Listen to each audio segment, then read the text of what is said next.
Okay, welcome to this first All That Wine live stream with Susanna Gold and with me, and it's kind of a tryout, so let's see, but I think it's going to go great. So our first guest is Valentino Valentini from Bocale and Montefalco, Umbria, so that's pretty cool. I'll leave the floor to Susanna now, so she can Sure. Thank you, Katerina, for setting this up and getting us started and moving along. Katerina and I have been talking about this project for 2 years.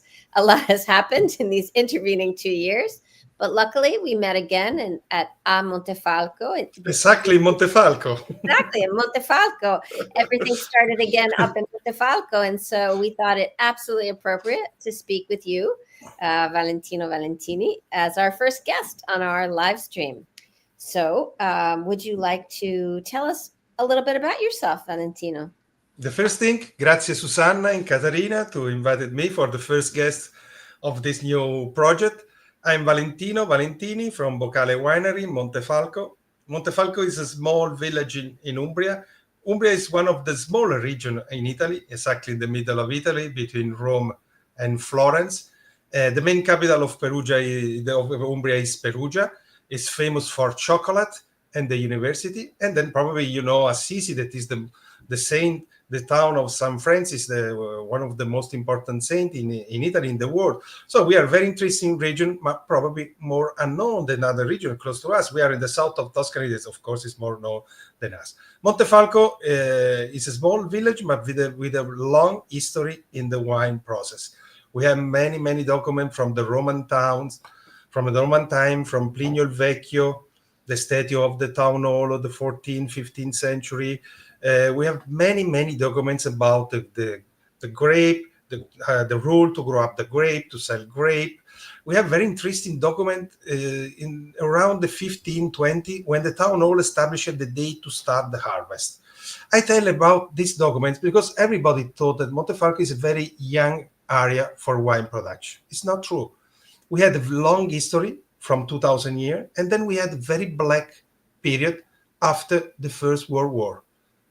And after the Second War was worse because Montefalco lose 3,000 people of 8,000 people of population. So we arrived 5,000 people. So many people left Montefalco to go in the north of Italy, to go in the north of Europe. And everything restarted in the end of the 80s, in the start of the 90s, when Montefalco restarted and rediscovered what wine means. So we're starting to make Sagrantino in the dry version, and we know only the Passito before. And so Montefalco changed a lot in the 90s, in the first years of the 2000, and changed very quick. And my family in this history has a very similar history of the town, because my grandfather established the farm in 1926. It's a very big farm, and my family chose to go in Switzerland after the Second War in the 60s. And my father spent 20 years in Switzerland when we met my mother, of course, and I was born in Switzerland. And when we come back in Montefalco, I support my father that was very scared to make investments in agriculture because he knows that he need to go away when he was 14 to go in Switzerland to find another job. And now is the person more proud of the job that we made in the last 25 years, because now we are a very interesting company that made wine, that made olive oil in Montefalco Hills. We are in the south side of Montefalco Hills, the side that look to Spoleto, and we have the farm is not so big now. It's 25 acres, 15 acres is vineyard. The farm of my grandfather was bigger than now, probably 4 times more than today. Some brothers sold the land after the Second War, some nephews sold the land. The family was bigger, like all the Italian family in this time. 5 brothers, 12 nephews. And they had the oil mill. 12 nephews. And my father is one of the 12 nephews and of the family. And so some brothers sold the land, some nephew, of course, they would like to make everything different than the fathers, so they sold the land too. And so the factory, they had the oil mill, the winery inside, and they don't make the bottling like today. And people that went to the farm of my grandfather, they bring from home the unit for buy wine and olive oil. And the 2-liter jug in the local dialect is called bocale. So when Okay. people would like to buy a daily quantity for wine or a week quantity for olive oil, they use the 2-liter jug. So the local was necessary, a local market. And in few years, people started to call my family Bocale. So Bocale became the nickname of my family. And when my generation in the end of the 90s, 99, 2000, 2001, we replanted all the vineyard, we restored the building of the winery, and we need to choose the brand because we started to make the bottling with the Harvest 2005, all our production. And we discussed a lot. Our surname is Valentini. You know, that is a very common surname in the middle of Italy, in Umbria, in Tuscany, in Abruzzo, Lazio, everywhere we find Valentini. And there are also Valentini more famous than us that make beautiful wines. And so we say we are a peaceful family, and we would like to use the name that our customers give us for our job. And we choose, in honor to the founders, the name Bocale. This is the reason, because you find in our label, in our name company, the name Bocale. This is the reason. That's very fun. That's a really fun story. So in the middle of this time in your life, I believe you were the mayor of town. Yeah, I choose to restore the farm of my grandfather exactly when I started to be the mayor, because I said to my father, I have probably 5 or 10 years to spend all my time for the town. When you replant the vineyard, you know that you need to wait minimum for 4 years to have a grape production. Then for Sagrantino is a long aging, other 3 years. So when you plant one vines, you sell the first bottle after 7 years. And I said to my father, I need to have a work when I finish to make the mayor, because I was looking that was the way for Montefalco. When I choose to restore my family company, the wineries in Montefalco were 8, 9 probably. Now we have 85 wineries, and all similar history that like because we had in Montefalco 160 grape producer, and the biggest quantity of these producers, they sold grape to the bigger winery, to the cooperative, and they in this time, exactly in the 90s, in the starting of 2000, they became producers. They closed all the product from the grape to the bottling and selling wine.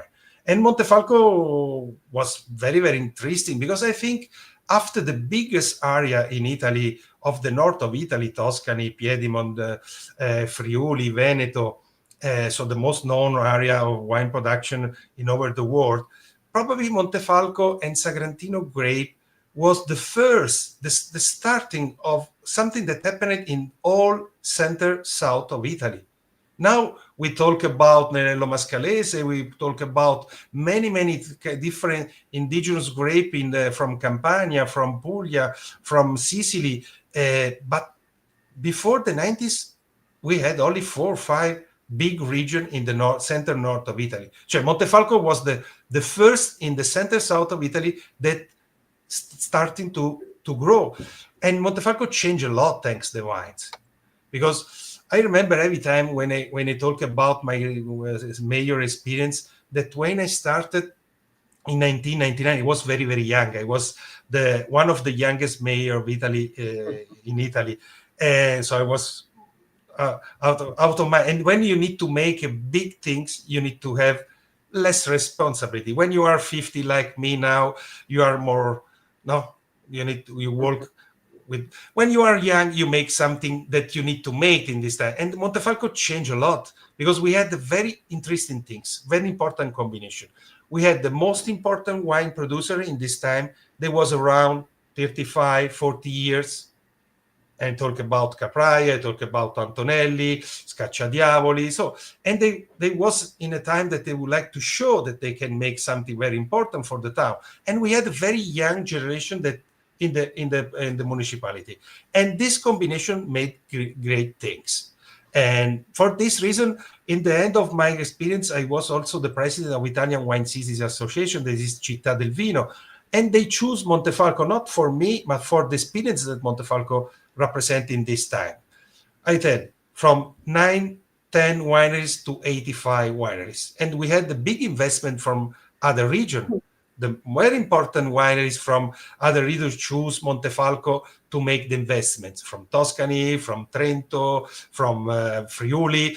Another important winery from Umbria choose to make the investments here in Montefalco, from Torgiano area, the other important red area for red wine, important area in Umbria. And one important indicator that wine change all the life in the town. When I've been mayor, I started the restaurants in Montefalco was 3. Now, when you walk inside the town, you find probably 15, 18 restaurants. The beds in agriturismo and small hotel, was 144. When I finished it, 600. Without build one new building. Only with the restoration of the buildings that was not used for 40, 60 years. We made the cements on all the building was not used because the first target in Italy is restore the buildings that we have inside the old town, in the countryside. So wine changed the life. And one of the interesting important things, we have, you know that Montefalco is famous for 2 things, for Sagrantino and the wine production, and for the starting of Renaissance in Umbria. Montefalco was for 600 years under the Pope domination. And one important thing that the Pope made, and different than the big families of Renaissance, that you find the master of Renaissance in the big castle, in the building of property of the big family.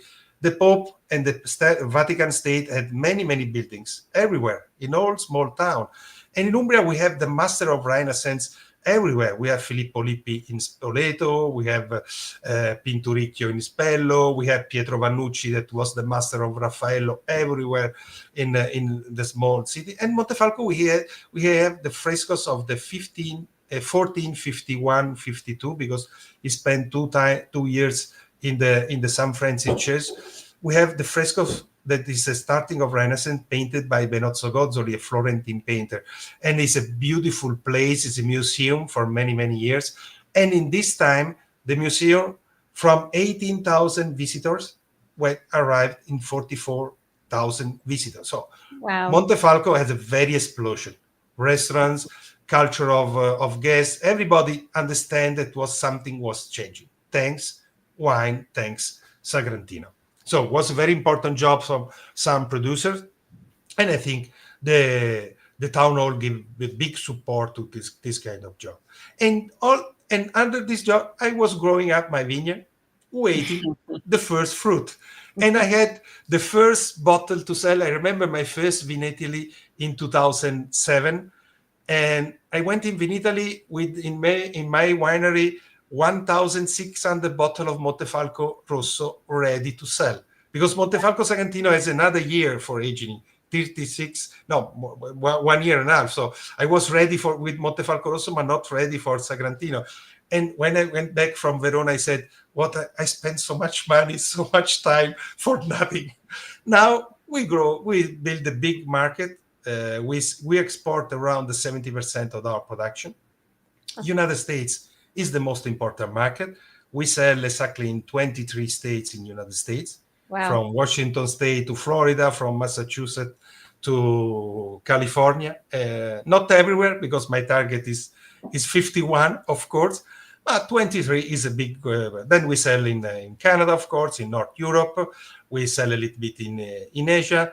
And of course, our customers usually are the Italian restaurants that need to have minimum one reference for wine in the wine list for each region. And usually Sagrantino is the reference from Umbria. Yeah. We produce around 40,000 bottles every year. With 15 acres, we can produce 40,000 bottles. I say not exactly quantity, because every year with the changing climate, of course, we can not increase, but we can lose some part of our production. Late frozen, siccity. This year we had a very crazy time, but we had high quality grape, but we lose a little bit, 20% of our production, because we had this August in June. That's so hot. It was so hot. Yeah, when we were you there. remember you were in Montefalco and it was so Yeah. hot. We were. It was very hot. July was colder than Yeah. June. That is very strange. Usually it's the hottest time with August. August was the most raining month of the year. That is very unusual. We have rain 600, 700 millimeter in the year, and we had 300 millimeter between the middle of August and the start of Wow, September. that's so. So we have very enemy, that is the changing climate, because every years we need to make something. We are make experiment. We are changing our words in the vineyard. I make, for example, one things. Before we haven't grass on the soil. Now we have grass on the ground between the vines. Many people think that we have a competition with the grass for the rain, for the water with the vines, but it's the opposite, because we haven't too much rain in the summertime. But the grass on the soil keep the humidity of the night for more hours in the morning, so it's useful for the vines. We try every years. We change system to grow up the vines from cordospurs from cordospurs to Guyot, because we understand that the late frozen is better with Guyot than cordospur. So every years we try to understand something to make, because we need to make something. We would like to go on to the great production. And we need to make, of course, every year we make more selection. We make, because our target with 40,000 bottles is quality. We can make more 100 kilogram more grape when we need to make less grape, but more high quality, because the 80% of the quality work is made in the vineyard. Wine is not made in the winery. Wine is made in the vineyard. But do you see any? I mean, you talked about the climate now, which was one of our questions. But do you see? Is there any specific ways in which the Sagrantino is suffering in these climate changes, or is it fairly thick-headed as a grape? Or if we made all the grapes suffering without with the vines can live without water, because all the rule in Italy that we call disciplinare of the DOCG is not allowed irrigation. No, So of course. it's normal. But the big problem is not water, but it's the hot temperature for many days. This is the biggest problem. And in this time, the vines understand that something is wrong, and they stop to grow up the fruit, and they take care from himself. And they stop the production. So we had less production this year, not for the number of the grape. We had the same grape of the other time. It was smaller than the other time, because in June, this is the time that the grape became bigger. The vines had a big problem. They understand what something was wrong, and they don't make the right work with the grape. So we had a small, tiny grape berry this year. So this is the reason, because we had less production. And we need to, the work that we need to make is big selection and understand by what we can plant, the system to grow up the grape. We can have something, but we can also talk about the irrigation. But if you ever been in Montefalco, so you know that the worst building in Montefalco is a tower, water tower. Means that is not a problem of today. This tower was built in the end of the 50s. Was the inauguration in 1962, because we have a lot of water in Umbria. Probably it's the richest natural spring in Italy. We have a lot of natural water, on the other side of the valley. In the east side, in the west side of the valley, we have a lot of vines, but we have not too much water. So this is the reason, because the Romans 2,000 years ago, they planted in the east side the olive trees on the step on the mountain, where we have a lot of water, and in the opposite side, in the west side, Montefalco, Torgiano, they planted the vines. This is the reason. Okay. Yeah, we need to make something, and in our small job, we try to make something, because we are organic. So it's many years that we don't use chemical products in the field, because we think that everybody needs to make something. I don't trust in the big revolution. When I was young, probably. Now we need to make step by step, and we would like to make our drops. Our drop is not use chemical products in the field. is use organic way to make wine. All the energy that we use in the winery comes source from solar energy. So with everything that we can do, we make with the sustainable process. This is our philosophy. And we would like to make the small drop in the ocean. It's nothing, probably, but we would like to make step by our step. part. Yeah, it's Yeah. a first step. If everybody made one small step, I think we can make all together one big step. Can I ask you a question that you said something that I actually didn't understand? Why is cordon, spurred cordon not as useful with the climate changes and you move to Guyot? For the late frozen, for the late frozen, for very easy region frost, yeah. Cordos Pools is L. Okay. And all the new gem is on the same place. Okay. If we have the low temperature, all the gem can be burned. At the same time? In the same time. Okay. Guyot is an arch. Okay. We have different temperature in the top, here, and here. Okay. If we have low temperature, we can have burned this one, but not this one. I see. And we can save a part of the production. Okay. Usually, Cordos Pools mean less quantity and higher quality. Is the system that is used to make high quality grape and high quality wines.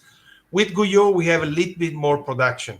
But if we save in the spring, we understand this one because one year we was renewing the Cordos Pools, and we made for 2 seasons the Guyot, and we say in few years we go back to the Cordos Pools. So we had the Sagrantino vineyard half with Cordos Pools, the old system, and half with Guyot. And we understand when we had the very late frozen, because we had the frozen in 25 of April. So very, very late. It's not a late frozen. It's very strange, 25 April. The vines was so high, 30 centimeters. So it was a big problem. And we understand the difference in 2-3 years. And we say, we have half vineyard in one side and one vineyard in the other one, because we understand that from some problem, from the frozen is best one, from other kind of things is best the other one. So we can save the production. If we have the same system in all the vineyard, we can have a good production or we lose all the production. Yeah. So we would like to have every year's small production of grape. Yeah. Sorry, Caterina, please. No, I was waiting for you. Are all of your vines south facing? Sorry, what do you mean? Are your vines set, like the exposition of the vines, do they face? Yeah, the same exposition, yeah. Because the hills, they start from east to west, and we have the sun all the day. We have a little bit more shade in the north side, and this is the reason also because we cut the leaves in August only in the north side because we need to get dry. But we have the same exposition, yeah, the same hill. We have a higher level with Sagrantino and Sangiovese, and the lower side with Merlot, Colorino, and another little bit Sagrantino. We have 2 hectares of Sagrantino, 2 hectares of Sangiovese, half hectare Merlot and Colorino, and 1.5 of Trebbiano Spoletino. That was the last one. Because when I replanted the vineyard in the end of the 90s, I founded from my grandfather only red grapes. And so we replanted only the red grapes. And we invested in Sangiovese and Sagrantino because my grandfather, they made, of course, only one red wine. Mix of Sangiovese, Montepulciano. They had also a little bit Barbera inside of the vineyard. And they left some plants of Sagrantino to make the sweet version of Sagrantino. When we replanted the vineyard, of course, we invested a lot in Sagrantino, and we don't plant white grape. In the last 20 years, you know that we discovered a new white grape because the most common and most famous white grape in Umbria is Grechetto. But in this side of the south side of the Umbria Valley, we have a very interesting white grape that was known here, but was grow up with a very strange system. It's beautiful system and useful system because in the valley, the farmers like my grandfather, they can use the valley for the vineyard. They need to make everything, cereals, forage. They need to have other kind of fruit, other kind of vegetable. So they can plant the vineyard in the lower side of the. So they use in the valley for Trebbiano Spoletino very interesting system that is called marriage system. They planted close to the road, close to the border, some plants, usually was elms, and they grow up the vines in this kind of elms. And this system made a lot of production, 80, 90 bunch per plant. Trebbiano Spoletino harvest is very late, but not because we would like to make a late harvest. It's late because we have a difficult to ripening the grape. When we pick up the grape, and usually with the Guyot system, we produce 8, maximum 9 bunches per plant. 2-3 bunches are still green in the middle of October. So you need to understand what's happened with 80, 90 buds. It was impossible to get the maturation. And this is the reason because we discovered so late the Trebbiano Spoletino. When we start to make the experiment with Guyot, with Corto Spurs, we know that the grape is totally different.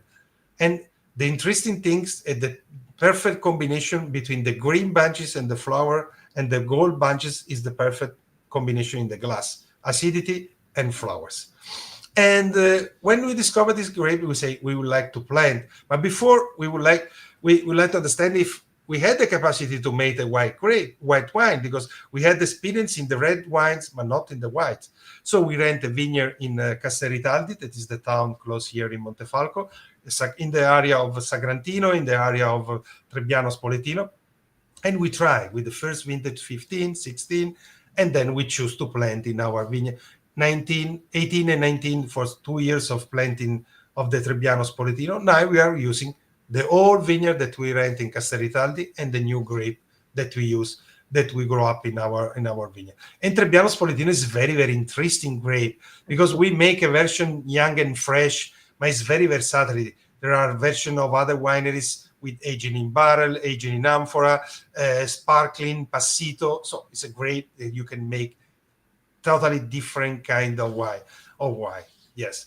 And then, of course, we need to talk about the king of the grape of this area, that is Sagrantino, because Trebbiano Spoletino is the indigenous white grape and is the grape of the valley between Trevi, Montefalco, and Spoleto.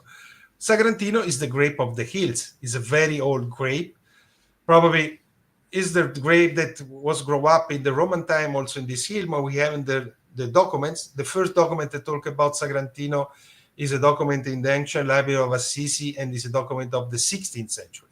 So we can show that we made Sagrantino, we grow up Sagrantino grape, and we make wine with Sagrantino grape from 500 years. So it's a lot of time. And Sagrantino is a very strange grape because, it's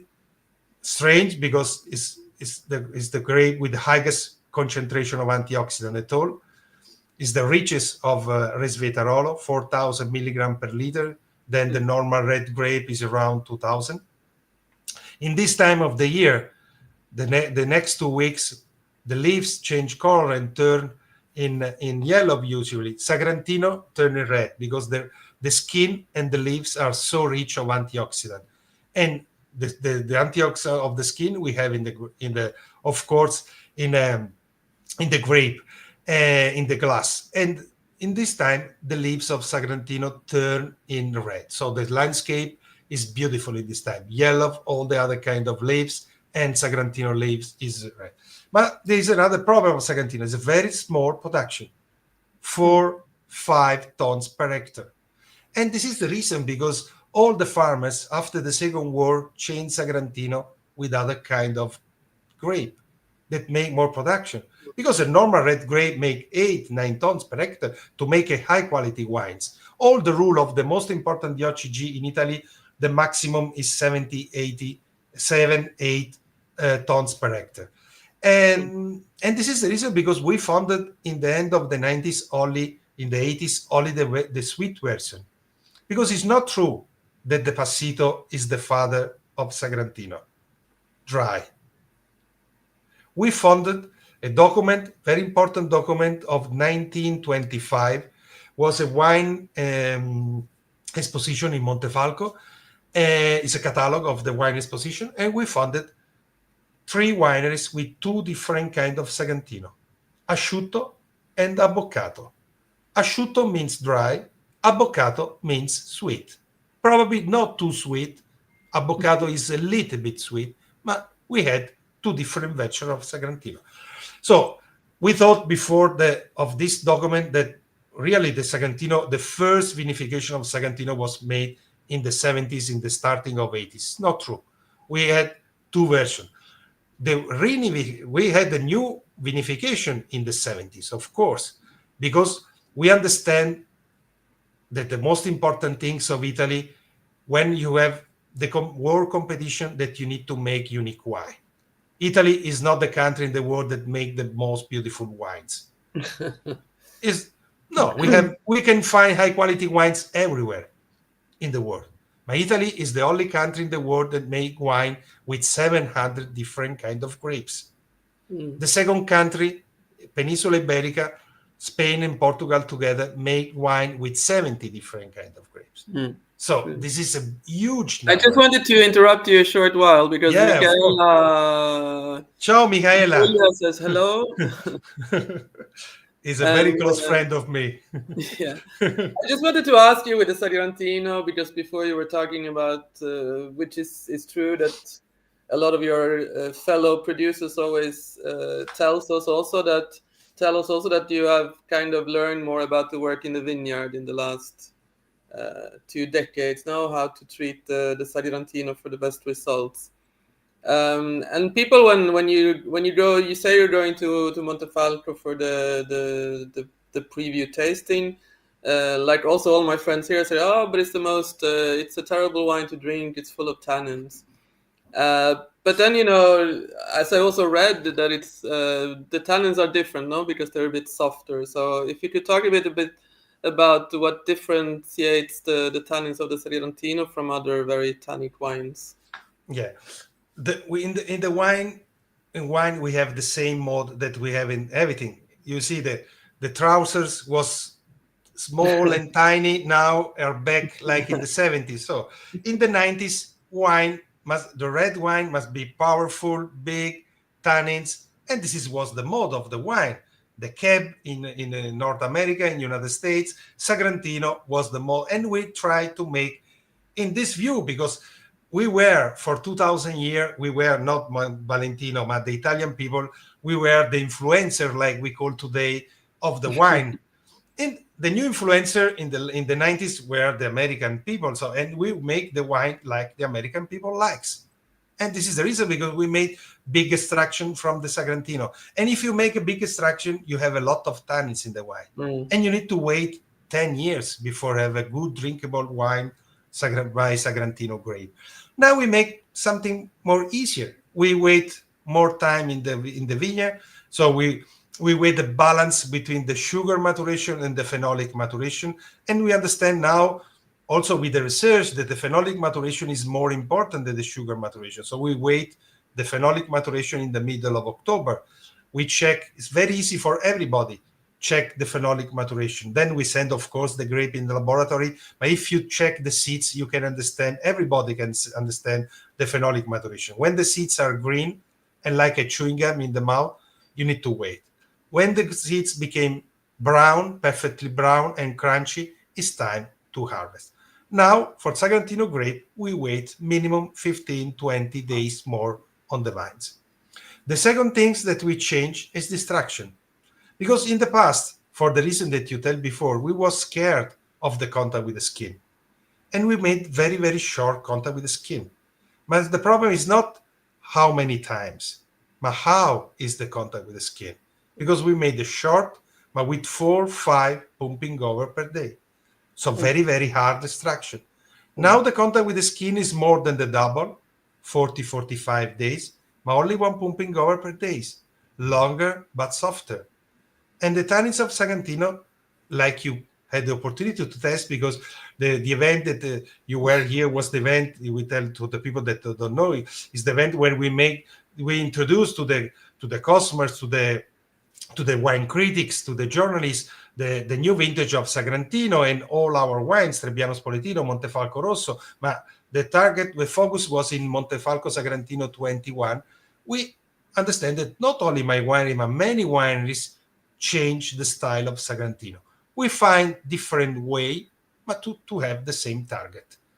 It's interesting that many wineries find different way, because it's interesting to understand But the most important thing is that the target for the consumers is the same. So we have Sagrantino that is drinkable also after 5-6 years. And then, of course, you can age it because it's a grape and a wine that can stay, of course, 15-20 years. But if you want, but not that you need to wait. You can wait, but you can drink also when it's young and drink. We are starting exactly this week to release the new vintage of Sagrantino 2021. Okay. What are you finding from the markets where you're exported? Are they also moving in the same direction of the Sagrantino? So more. Yeah, because all people like to find more drinkable wines in the last time. Probably people look also less alcohol, but this is a little bit difficult with the process, like artisanal process that we made. Because if we need to wait more time in the plants, of course we have a little bit more sugar. But if the wine is a good balance between the body of the wine and the alcohol, you don't feel the alcohol. Sometimes I say to my customers, to my guests, drink with the mouth, don't drink with the eyes, because everybody was scared of 15 and a half. Yeah. Of course, if you drink a wine that without body 15 and a half, you feel also only the alcohol. But if you drink Sagrantino around 15, you can drink a wine. Of course, Sagrantino is a wine that you need to drink during the meal. In the Mediterranean culture, wine is a food pairing. It's difficult that in Italy you drink wine without nothing. So also the aperitivo that we made in the late part of the afternoon or before the lunch, we eat something. We have something with the wine. It's difficult that in Italy you see one person that drink a glass of wine without nothing. We pairing every time with something wine. And Sagrantino especially need a little bit fat meal, steak, lamb, something a little bit fat, of course. Do you find that, how is the Sagrantino Passito? Are people still as interested in it as in the past? Have Passito wines sort of lost their footing, or is there a lot of demand for Passito? Passito was my very first taste, of course, of Sagrantino, like many others.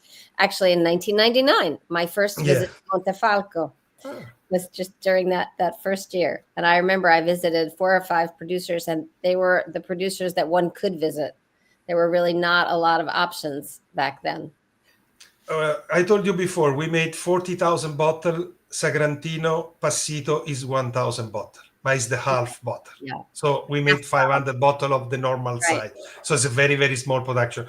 The first things is that from 100 kilograms of grape, we made usually 65 liters of dry wine. We made less than 30 liters of Passito. So we lose a lot of juice because it's a natural process to make. It's not sugar and not alcohol added. We lose juice and the concentration of sugar go up. Of course, it's not the best seller in the export market, Passito. Why? Because people don't like usually sweet wine. But Sagrantino Passito is very easy to sell when people taste, because it's an unusual sweet wine. It's not too sweet. It's the half of the normal sweet wine in Italy. Usually the sugar content in a sweet wine in Italy is around 200-250 grams per liter. Sagrantino Passito is around 100 grams, 80, 90, 100. So exactly the half. And so it's not too sweet like other kind of wine, sweet wine. This is the reason, because the old document talk about a boccato, that means a little bit sweet. Right. And the second important thing for Sagrantino Passito, that the starting in the mouth, of course, is sweet because it's a sweet wine, but the end in the mouth is dry, because the tannins of Sagrantino clean immediately your mouth. So many people that say, I don't like sweet wine, I don't like to taste sweet wine, when they try to taste Sagrantino, especially with the chocolate, like I suggest, or with cheese, they have the contrast between the bitter of the chocolate and the Sagrantino, and they feel a very interesting sweet wine. So it's a very hard work, because we need to travel, to introduce the wine in the market, because it's different that one person go in the shell of a wine shop and buy Sagrantino. Of course. If you need to make one dinner, to make the pairing with cheese, a cheese especially, to make the right cake, because it's not, if you drink Sagrantino Passito with tiramisu, is too sweet. It's Right. impossible to no, drink. And yes. tiramisu is one of the my favorite cake, and it's not usable to drink to eat with passito. So we need to make the choose pairing. So this is the very hard job. But after, when you make the introduction, especially in the Italian restaurants, we sell after because to make this kind of job is not easy, because introduce Sagrantino, Trebbiano Spolitino, Sagrantino Passito in a so big market like United States. Nobody sit in the table in Chicago and ask Sagrantino from Bocale. It's impossible. I need to go to work with my importer, to the distributor, to introduce in the restaurants, to make some testing with the restaurants, to suggest the pairing, to make wine dinner. And this is the way when the customers and the restaurants. In my way, we have very few time customers, because when one person, I say every time, when you enter in my winery like customers, after you go outside like friend. So this is our philosophy. How do you see I mean, now you talked basically about the wine communication, the communication of Sagrantino and Passito. But I mean, also that has changed a lot in the Consorzio di Montefalco, the Sagrantino, and anche for the Trebbiano Spoletino in the last few years. So how do you see the future for both Sagrantino and Trebbiano, both nationally and internationally? I think my experience, Trebbiano in the last 10 years is helping a lot Sagrantino, and will be mostly in the next 10. When I've been mayor, if you tell me that in the future probably we had another indigenous grape that was known like Sagrantino, I was telling you that you are in the wrong way. You are wrong. Now I make in the experience, probably because we are in the time of the world market of the wine. You know that the world market, we have sometimes that everybody would like to have reds. Now is the time that everybody would like white. Yep. And we are lucky that we rediscover the white indigenous grape, because it's a special grape. In the last 5-6 years, the best seller in my winery, of course, we made also Sagrantino. We made in the 40,000 bottle of my production, 8-9 maximum thousand is Sagrantino. All the others is Montefalco Rosso, and especially Trebbiano Spoletino. And the last year, the communication is the focus on Trebbiano Spoletino. And every year, many wineries planted Trebbiano Spoletino.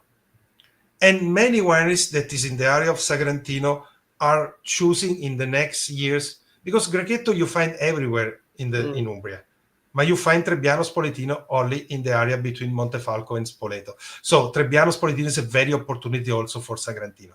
Then the other communication that we need to make, that Sagrantino, like we told before, is not the most powerful wine in the world, but it's a wine that you can drink with velvet tannins. It's a tannic wine, but you need to feel the most velvet tannins in the wine drinking Sagrantino. And you can drink Sagrantino. Every time I joke with my customers, with my friends, with my guests, I say, do you want to touch the skin of a man of 53 years that drink a glass of Sagrantino every day? And this is another way to make the communication, I think, of Sagrantino, because it's not a joke, but it's true that we have the double of antioxidant than a normal red grape. And if you drink with consapevoli, so 1-2 glasses during the meal, Sagrantino is good for your health. The skincare lines with Sagrantino are always very interesting to me. That's a very fun comment. You can make a 1 week and drink Sagrantino all the day. Make absolutely, absolutely do a little Sagrantino massage. We have to talk about another one of your products, which when I was in Montefalco now with Caterina, I realized that it's really undersold here in the United States, which is Montefalco Rosso. I think it's not 100% understood. So what's the short version of Montefalco Rosso? What are we missing if we're not getting it here in terms of understanding as a wine community in the United States? I don't know about in Sweden, if in Scandinavia, Caterina, if Montefalco Rosso is having an easier time than here in New York. I have no idea. I don't think many knows about what Montefalco Rosso is. Yeah, I feel Probably in North Europe, here. by my experience, is the opposite. Montefalco Rosso is more known than in North America. Okay. In North America, we need to make a community, because what happened with Montefalco Rosso? We have Sangiovese everywhere in the middle of Italy, from Emilia-Romagna, Tuscany, Marche, north of Lazio, everywhere. Umbria, of course.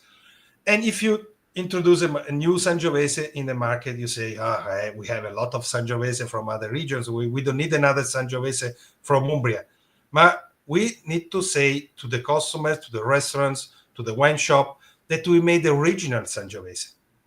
Why? Because we blend with a unique grape that is Sagrantino. So Montefalco Rosso is the only blend that we made in my winery. All the other wine are 100% of the same grape, Trebbiano Spoletino, the white, Sagrantino, the other reds. Montefalco Rosso is the only blend with Sangiovese, the mostly, of course, but we blend with Sagrantino.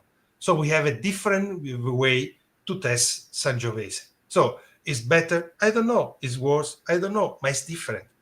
It's different than Sangiovese that you can test in Conero, that you can test in Tuscany, can you test in Emilia-Romagna. It's a Sangiovese that we blend minimum with the 10-15% of Sagrantino. This is the reason because we choose the maximum of percentage that the rule of Disciplinare give to us. This is the 15%, and we use the 15%. Now we have exactly another rule, but we have a lot of vineyard planted with the old, because the rule of this Montefalco Rosso was since 5-6 years ago, 60-70 Sangiovese, and we use the maximum 70. 10-15 Sangiovese, and we use the maximum. Then the other part is free, and we have a little bit part of Merlot and Colorino. Now we have a new rule that we can have 80-20. 80 Sangiovese, 20 Montefalco Rosso. Probably we are making an experiment in next years, and we would like to make Montefalco Rosso Riserva only with indigenous grape, Sangiovese and Sagrantino. Probably in the next years we will have another kind of wine only with indigenous grape. But we need to. The communication is unusual Sangiovese because it's blend with the unique grape Sagrantino. But how do you, when you're talking about the Montefalco Rosso now and the Montefalco Rosso Riserva, how do you explain the why would someone buy a Montefalco Rosso Riserva instead of a Sagrantino? It's difficult to explain because we made the Montefalco Rosso Riserva, but we don't call Montefalco Rosso Riserva. Okay. Our Montefalco Rosso stay in barrel 1 year, 1,000 liters is the barrel, the size of the barrel, and minimum 6 months in bottle. So we made more than the rule of Montefalco Rosso Riserva, because for us Montefalco Rosso is not an entry-level wine. It's one of the 2 wines that we made, red wines that we made in our area. So with Sagrantino, you find the mostly Sagrantino made minimum 1 year in barrel and 4 months in bottles. Montefalco Rosso, you find everything. Only still, you find amphora, you find... My Sagrantino stay like the rule of Montefalco Rosso Riserva but it's very difficult to make the communication to tell about Montefalco Rosso Riserva to the customer. So we made like the rule of Montefalco Rosso Riserva because we would like to make a high level of Montefalco Rosso, but we call Montefalco Rosso without Riserva. Okay. It's more easy for the consumer. For the consumer. I was actually, I have misunderstood Montefalco Rosso for a long time through many years that I've tasted it. But this time, visiting all of the wineries and tasting lots of different versions, I really came around to thinking it's actually a great wine that should be much more widely drunk and tasted. And I think a wide variety of consumers, at least here in North America, would be open to Montefalco Rosso because it does have the very familiar Sangiovese grape, but Sagrantino brings all of this interesting pepper and spice and makes it kind of a more intriguing wine than one might expect from that particular label. Montefalco Rosso seems like not as prestigious, but I think as also Rosso di Montefalco or other Rossos around Italy become more well known here, maybe Montefalco Rosso will actually have its day in the sun as well. I certainly hope so. I found that it's. I agree with you. Then there is two reasons. One, Yeah. the price, and Yeah. one, the pairing. You can drink Montefalco Rosso thanks the price and thanks the easy to pairing with everything Yeah. every day, every week. Yeah. You can drink Sagrantino only with a particular meal that Yeah. you don't eat every day. So this is the big difference. So this is the normal that the consumer can drink more Montefalco Rosso than Sagrantino. Yeah. And this is the reason because in my winery, the half of the production is Montefalco Rosso.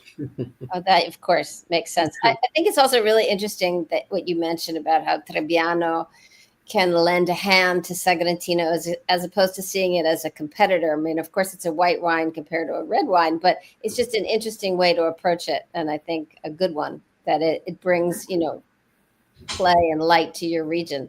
I love the Trebbianos that we tasted. We had such a great time tasting Trebbianos this time in June. And of course it was so hot that all you really wanted to taste white wine really hot. Trebbiano in every style. So you certainly have a lot of things to offer consumers now.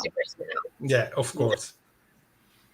That is true. And then we can offer for the guests to come here to visit all the winery in Montefalco, have the opportunity to visit the vineyard, to make the wine tasting. So the Strada del Sagrantino that started in 2000, so now we are 25 years ago, is a very, very interesting opportunity to travel, to visit Montefalco, Bevagna, and the other town in the Sagrantino area. Is it a road?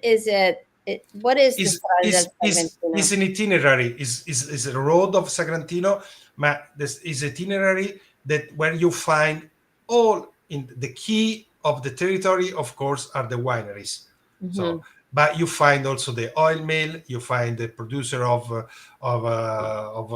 lentils, you find the hotel, the agriturismo. You have all that the offer of the territory you have. But the key to entering this territory, of course, is the most known product that is Sagrantino. Of course. We didn't talk about two things, though, from Umbria, and I'm just wondering if it's because they're not really in Montefalco. One being truffles. Do you have a lot of truffles in your area? Not in my area, but exactly in the other side. So the south side of the Umbria Valley, I hope that nobody from the other side of Umbria is on the... But it's the richest because we have one side with Assisi, Spello, Trevi, and Spoleto. That is the most important area for the olive oil production. With the Roman steppes on the mountain. So it's 2,000 years that they grow up the olive trees to make olive oil. In the other side, in the west side, we have Montefalco areas and Torgiano area. That is the most important area of the reds. Then we have a very small valley that starts in the south side of Umbria that is called Val Nerina. You have the river Nera that arrive in Norcia and Cascia on the top. Yeah. It's one of the most beautiful places in Umbria because it's Castelluccio. It's on the top of the mountain, 1,400 meters, and is the best place where you find the most known lentils in Italy. But it's a very important place for the Calcats, Norcia. In the United States, the other kind of prosciutto, ham from San Daniele, from Parma. But there is a third very important prosciutto in Italy that is the prosciutto from Norcia. And all the shops, when you travel and you arrive in Rome and you walk around the town, the city, you find many, many shops that sell cheese and ham. And which is the name of the shop in Rome? Norcineria. The name came from Norcia because the citizen of Norcia, the producer of ham, salame, cheese, they went daily in Rome to sell the products. Then they understand the best way, open the shop. And when they need to choose the name of the shop, they say, we are from Norcia. The shop is called Norcineria. I had no idea. Everywhere in Italy, the most known shop for Calcats is called Norcineria, but nobody knows. That's interesting. And this valley is famous also for the black truffles. Okay. Then we have the north side of Umbria, in the both side, Marche and Umbria, we have the white truffle. So Umbria is very rich. The cuisine of Umbria is very rich with a very interesting kind of pasta that is called strangozzo, is egg without eggs, cauliflower and and water is perfect with pairing with the black and white truffles. And then one interesting thing that for me is the way to say to the people of United States that there is a day of the year that is the sweetest day of the year, that is the 14th of February. The origin of the 14th of February of San Valentine is in Umbria.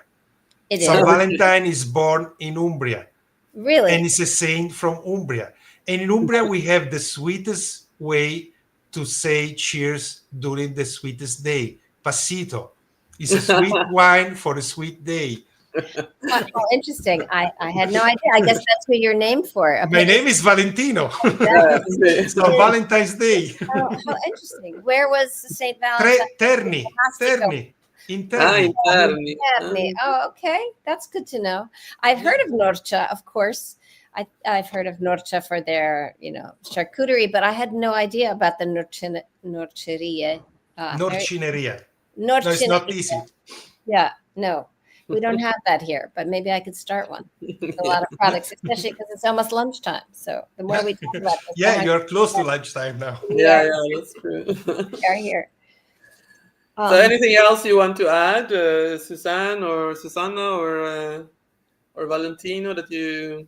I think we have gone over a lot of things today. So I would like to say something about the region, because Please everybody knows when I travel in the United States, usually I make the introduction before to my winery, to Montefalco, to Umbria, because it's very, very unknown region in the United States. Everybody knows Tuscany, everybody knows Florence, the most important town, Rome, of course, Naples, Amalfi Coast.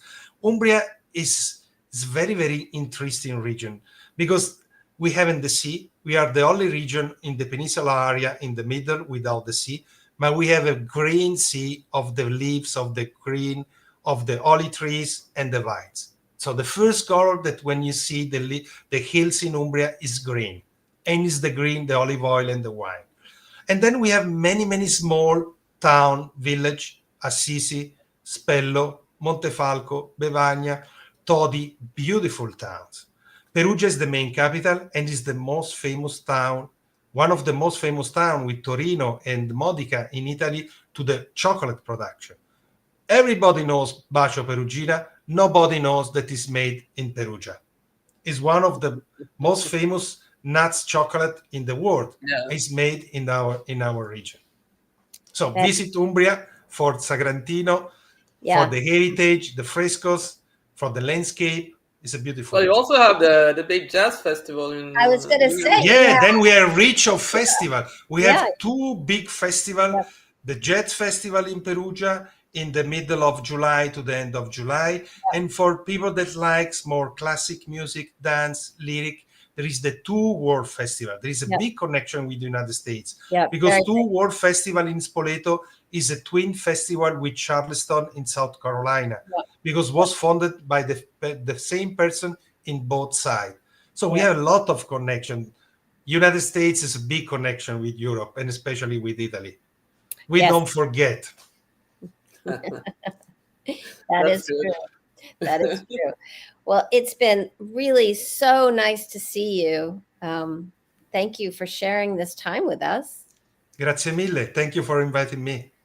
Thank you. It's been great. It's been great. I just want to get on a plane tomorrow, though, and come to Umbria and see those. We'll wait for you with the colors, and then we'll go to Norcia for lunch or dinner. Yeah, we can go together. Okay. Thanks so much. Okay, so thank you again, Valentino and Susanna, and we'll be back soon with some more live guests, I think. I'm not sure who yet, but we'll talk about it and get back to you. And for anyone who wants to learn more about Valentino or contacting for a tasting, I put the website here, but you can also just type in Bocale on Google, so you'll find him. And I think that's it. Thank you so much. Grazie. Arrivederci. Arrivederci. Thank you. Bye-bye. Bye-bye.